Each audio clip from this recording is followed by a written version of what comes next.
New video. Like I always say, and this video is about the type of frenemies that you encounter in prison, right? Keeping it real. So this story is from when I first went to prison, right? And keep in mind, because I'll probably say it 1,000 times in this fucking video, keep in mind that I was a YA baby. So when I hit the joint, I still had that YA knucklehead, I'm invincible mentality, right? So, okay. So I had been in New Folsom for about, I don't know, it was close to a year. And so this individual comes, and he had just got out of Pelican Bay SHU, and you know, he was seasoned. I'm trying to block that sun for you guys. He was seasoned, you know, he knew some people, you know, and apparently that was supposed to mean something to me. You know what I'm saying? And it probably would have had he carried himself in a more professional manner, right? So what I noticed about this guy was every time I came around him, he had a certain look on his face, right? And then say like maybe at yard recall, or even when the buildings are coming out for yard, he would you know, come by and like he would shake maybe one or two dudes' hands around me, but he would act like I wasn't there, right? And anybody that's been to YA knows, like that right there, had it been YA, remember, I was a YA baby. Had it been YA, that would have been that opportunity for me to tell him what we used to say in Paso, hey homie, let's go check that shit out. You know what I'm saying? And to tell somebody, hey, let's check it out, means let's go on the blinds and chunk them. You know what I'm saying? Because you're gonna respect me one way or the other. You know, win or lose, we need to get an understanding ASAP. But in the joint, you can't do that, right? And so I understood that. And so I had to come at him in a different way, right? So I let it go on for a couple more days, and you know, it was just eating at me. So, you know, one day I get at him, right? Hey, Holmes. He's like, yeah, what's up? And it was so weird because he was so damn, hold on. Let me see. All right, sorry about that. I had to take that. So yeah, like I was saying, I let it go a couple more days, and then I got at him. And you know what, like I was saying, it was weird because it was one of them, like, you know, I don't like talking shit, you know, motherfucker ain't here. But really, I mean, he was very feminine. You know what I'm saying? Like that's that bitch shit. You know what I mean? Like, I'm gonna ignore this dude. And then as soon as I'm like, hey homie, can I holler at you? Oh, hey, then he's cool. You know what I'm saying? But anyways, so what I did is I pulled him to the side, and then I told him straight out, I said, look, I wanted to talk to you over here on the side, so you know, you don't think that I'm trying to fucking like, you know, get at you in front of people and shit. And he's like, nah, what's up, homie? And I asked him, I said, hey, you know, I've only known you a little while, but since I known you, have I said anything that was like offensive or disrespectful towards you? And he was like, nah. I said, okay, well, have I done anything like that you felt was disrespectful or you know, or just not cool, or you know what I mean? And he was like, nah, homie, you're feed, man. Why, what's up? I said, then I want to know why you act so funny when I'm around. And it caught him off guard. He didn't know, because now he can't make something up. You know what I'm saying? That was one of the YA tactics I used on him. I took his bullets away from him. His gun was empty, right? And he was like, well, what do you mean? I said, nah, I notice every time you see me, you get this certain look on your face. Man, this motherfucker said, oh no, my stomach has been messed up. I said, for like a month? Your stomach's just messed up for like a month? You should see the doctor. Okay, but see, that's where we walked away like, all right, it's cool, but now what I fucking did is I put myself on this fool's radar, right? Didn't give a fuck though. And so now, so you guys know, I worked in the kitchen. I lived in 7 block at the time on B Yard, and I worked in the kitchen, right? Oh, all right, I'm back once again. Okay, I should be able to finish this now. So like I was saying, I worked in the kitchen in 7 block, right? Now, back then we could still walk to the chow house. The new Folsom later, they stopped that shit. And so what I would do, the way I used to always do it was this. When the homies would come through at chow, the first homie to ask me for something that's the cell I was gonna hook up. And I told everybody, don't be greedy, don't ask me every day, because I want to be able to bless a different cell every day. And then every day I would take a loaf of bread and a bucket of peanut butter, and I would give it to a different cell for the lockdowns. You know what I'm saying? You always got to be ready for lockdown. So every cell, I made sure I had a bucket of peanut butter, and I always had a loaf of bread. I always brought a loaf. So anyways, so it was burrito night, and here comes that vato, right? And he says, and he has that, his stomach was hurting again. Let me roll my window up. The vato's stomach was hurting again, I guess. And he's like, hey, Holmes, can I get some burritos?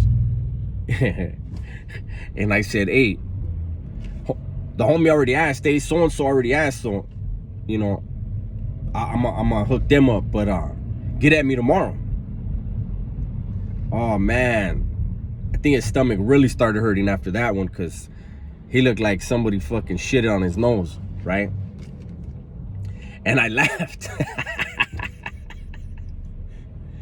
So the next day, I go to Yard, and that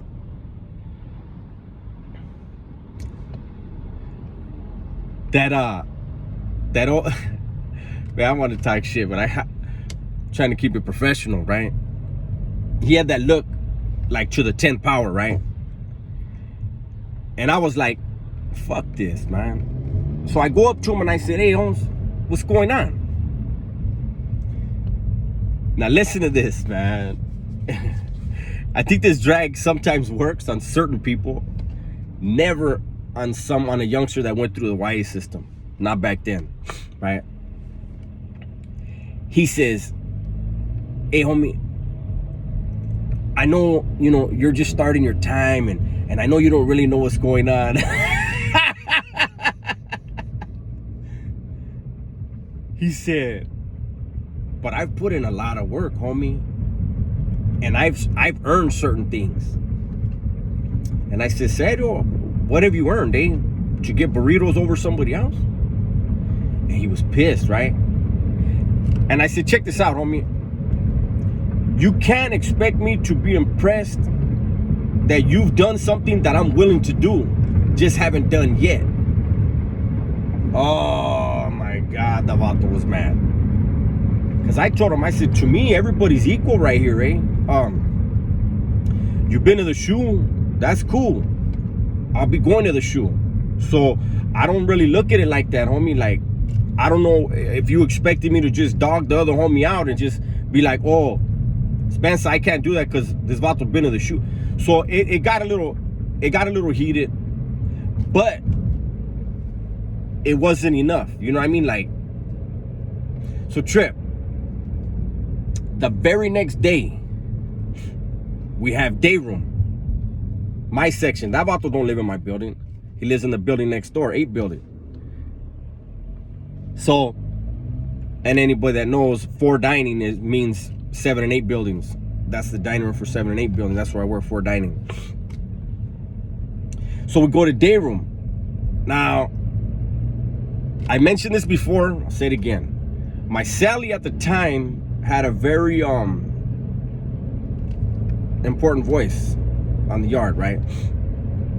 So we go to day room, and I'm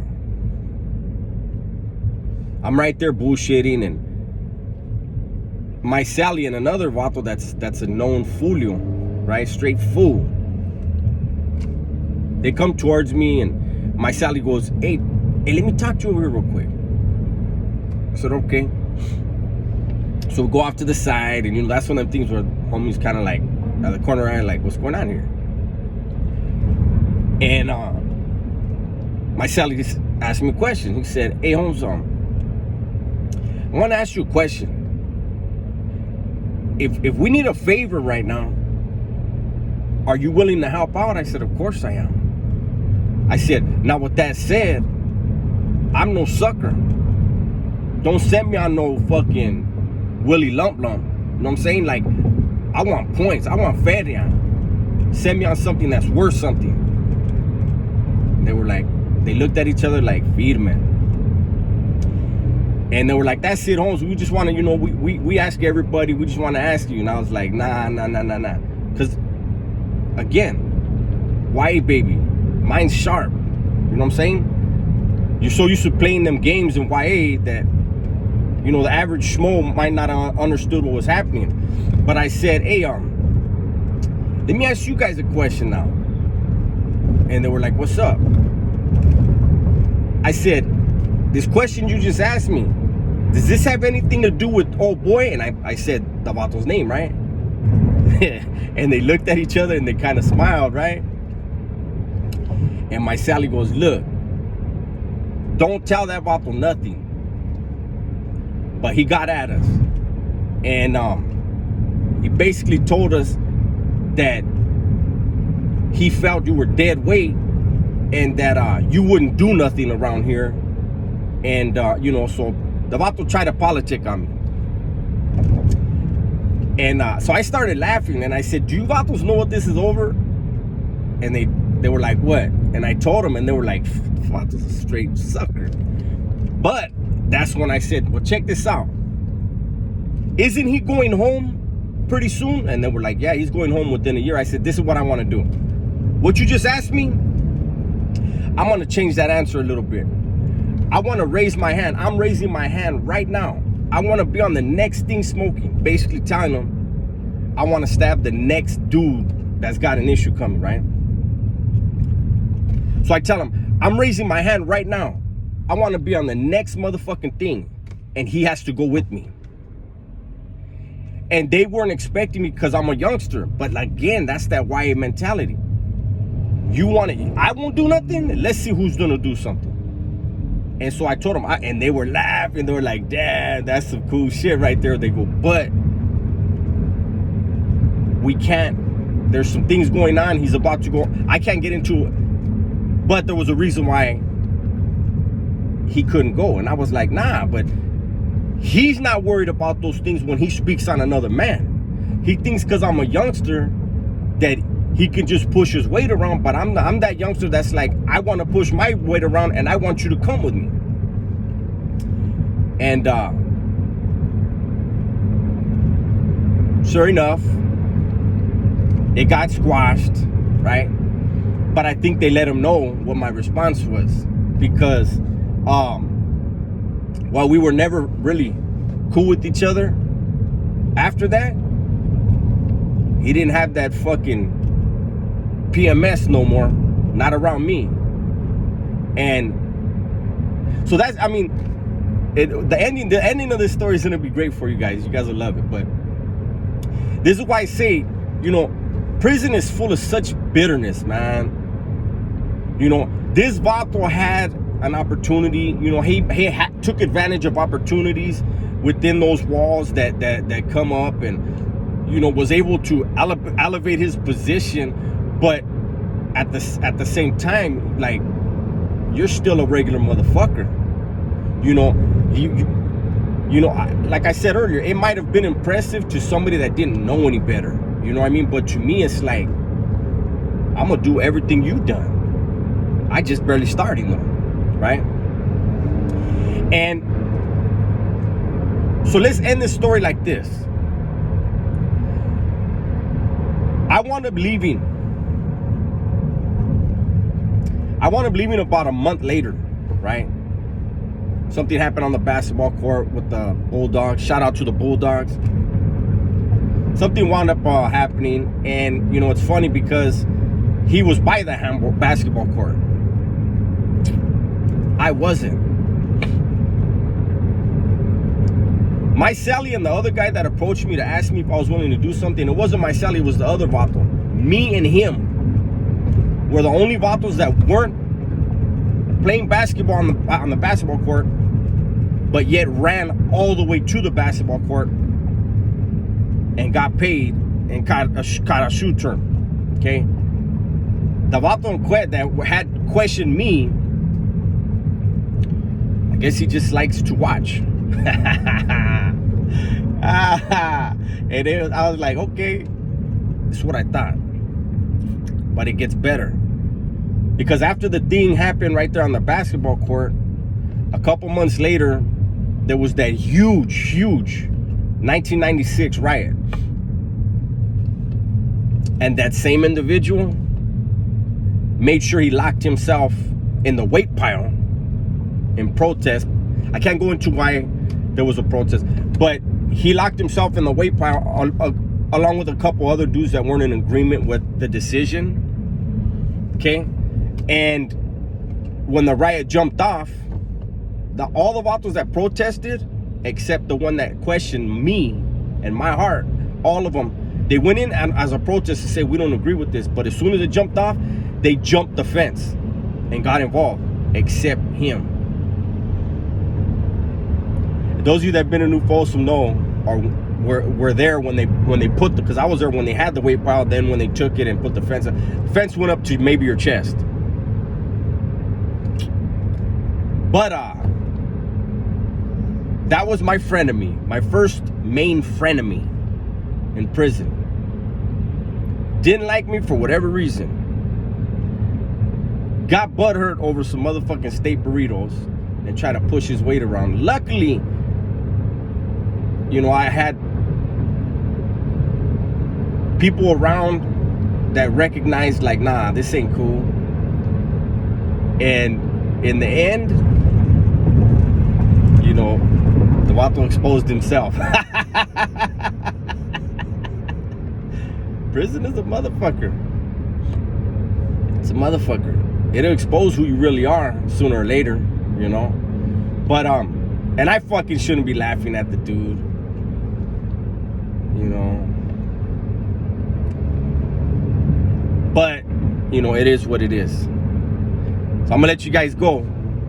You guys be safe. Remember to always tell those that you love them when you can, man. All right, I'm out.